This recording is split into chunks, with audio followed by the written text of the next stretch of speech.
വിഴിഞ്ഞം അന്താരാഷ്ട്ര തുറമുഖത്തിന്റെ അനുബന്ധ കരാർ ഒപ്പിട്ടു.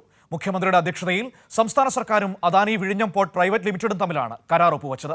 പുതിയ കരാർ പ്രകാരം 2034 മുതൽ സംസ്ഥാന സർക്കാരിന് വരുമാനം ലഭ്യമാകും. തുറമുഖത്തിന്റെ 2, 3, 4 ഘട്ടങ്ങൾ 2028 പൂർത്തിയാക്കുന്ന തരത്തിലാണ് പുതിയ കരാർ വിഭാവനം ചെയ്തിരിക്കുന്നത്. വിഴിഞ്ഞം തുറമുഖത്തിന്റെ ഭാവി വികസനം ഉറപ്പാക്കുന്നതാണ് സംസ്ഥാന സർക്കാരും അദാനി വിഴിഞ്ഞം പോർട്ട് പ്രൈവറ്റ് ലിമിറ്റഡും തമ്മിൽ ഒപ്പുവെച്ച അനുബന്ധ കരാർ.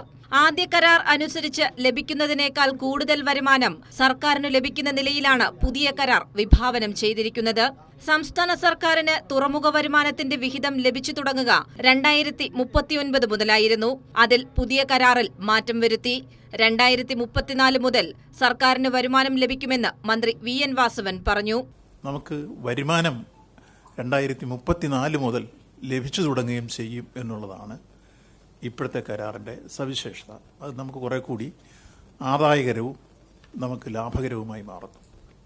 ഇപ്പോൾ നമുക്ക് ഏഷ്യയിൽ തന്നെ ഏറ്റവും ശേഷിയുള്ള സെമി ഓട്ടോമേറ്റ് പോർട്ടായി ഈ പോർട്ട് മാറിക്കഴിയുന്നു എന്നുള്ളതാണ്. മുൻ കരാർ പ്രകാരം 2045 പൂർത്തീകരിക്കേണ്ട വിഴിഞ്ഞം തുറമുഖത്തിന്റെ 2, 3, 4 ഘട്ട പ്രവൃത്തികൾ 2028 പൂർത്തീകരിക്കും.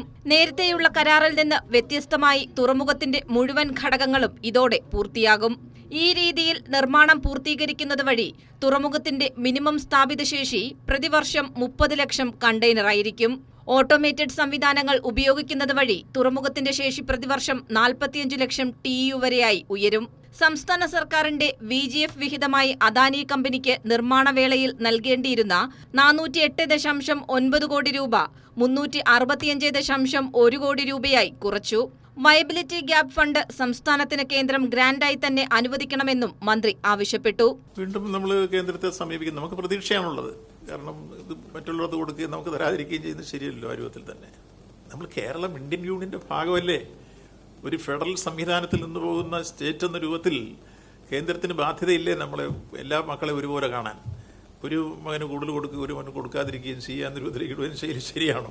കേന്ദ്രം സ്വീകരിച്ചിട്ടുള്ള ഒരു തെറ്റായ സമീപനം എന്ന് പറയുന്നു. അത് തിരുത്തവും നമ്മൾ പ്രതീക്ഷിക്കുകയാണ്. അതുകൊണ്ടാണ് ബഹുമാനപ്പെട്ട കത്തിലൂടെയും മെമ്മോറാണ്ടത്തിലൂടെയും സൗഹൃദ സംഭാഷണത്തിലും വീണ്ടും നമ്മൾ അതിനു വേണ്ടിയുള്ള ശ്രമങ്ങൾ ആരംഭിക്കുന്നത്, നടത്തിയതും ഇനിയും തുടർന്നുകൊണ്ടേയിരിക്കും. പദ്ധതിയുടെ ആദ്യഘട്ട കമ്മീഷനിംഗ് ഡിസംബർ അവസാന വാരമോ ജനുവരി ആദ്യ വാരമോ നടത്താനാണ് സർക്കാർ ആലോചന.